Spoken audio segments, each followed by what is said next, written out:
ज्ञानवापी परिसर में सर्वे चल रहा है और वहां हिंदू पक्ष का अपना दावा है, मुस्लिम पक्ष का अपना दावा है। लेकिन सवाल एक और उठता है, सवाल ये कि जो दावे किए जा रहे हैं, इन दावों आदों के बीच में अब इस सर्वे के बाद आखिरकार क्या होगा? जो दावे हिंदू पक्ष कर रहा है, अगर उसकी विपरीत वहां पर कुछ चीजें निकलती हैं तो क्या होगा?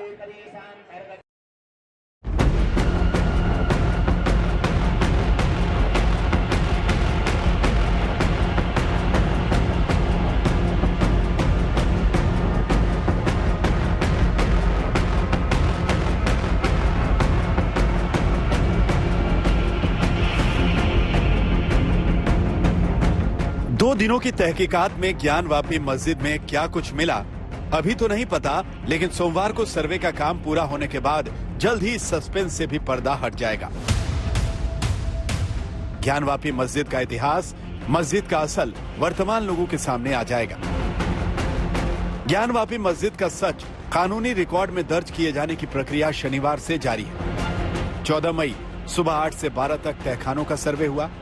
15 मई सुबह 8 से 1:30 बजे तक गुंबद और पश्चिमी दीवार का सर्वे हुआ। अब 16 मई को सुबह 8 बजे से मस्जिद के बाकी हिस्सों की पड़ताल की जाएगी। तक किन किन चीजों तक सर्वे पहुंच पाए? माननीय न्यायालय के आदेश के अनुक्रम में कमीशन कार्रवाई प्रगति पर है। कल हुआ था, आज हुआ है, कल भी होगा। वीडियोग्राफी और पूरी प्रॉपर तरीके से उसकी फोटोग्राफी की जा रही है जैसा आदेश में किया जाता है। आदेश के अनुकूल जहाँ जहाँ आवश्यकता हो रही है उसकी फोटोग्राफी हो रही है, वीडियोग्राफी हो रही है। तो जो ताले खोलने की बात थी, तहखाने खोले गए, वहाँ पर भी किया गया है। इन सब चीजों की डिटेलिंग को भी नोट किया जा रहा है जिस तरीके? बिल्कुल नोट किया जा रहा है। जो भी प्रोसीडिंग के अनुरूप हो रहा है वो किया जा रहा है। अच्छा, दोनों पक्षों की तरफ से कोई बातचीत या किसी तरह का कोई विरोध दिखाता अंदर है कोई बात? ऐसा कुछ दिखा नहीं। ज्ञानवापी मस्जिद में सर्वे के राउंड 1 में 4 तहखानों के ताले खुलवाकर इतिहास के सबूतों का सर्वे किया गया। तहखाने में मौजूद हर चीज और दीवारों पर बने हर निशान का बारीकी से निरीक्षण किया गया और उसकी वीडियोग्राफी कराई गई। दूसरे दिन मस्जिद के गुंबदों और दीवारों का सर्वे किया गया। सोमवार को तीसरे राउंड के बाद ज्ञानवापी का सर्वे का काम पूरा हो जाएगा।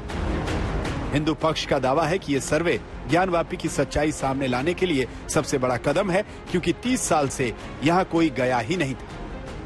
बहुत फायदा हुआ, बहुत ज्यादा फायदा हुआ है, क्योंकि देखिए इस बात को समझने की जरूरत है कि 1992 के बाद वहाँ पे कोई गया ही नहीं है। बैरिकेडिंग के अंदर कोई गया नहीं है, तहखानों के अंदर कोई गया नहीं है।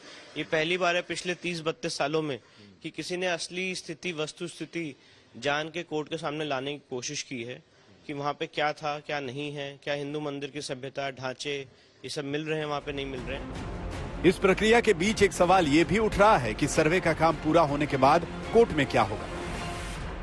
देखिए, सीपीसी में व्यवस्था है ऑर्डर 26 में कि जब एडवोकेट कमिश्नर अपनी रिपोर्ट सौंपता है मौके की स्थिति को बताते हुए, उसके बाद कोर्ट अदर साइड से या रिस्पोंडेंट से ऑब्जेक्शन मंगाती है।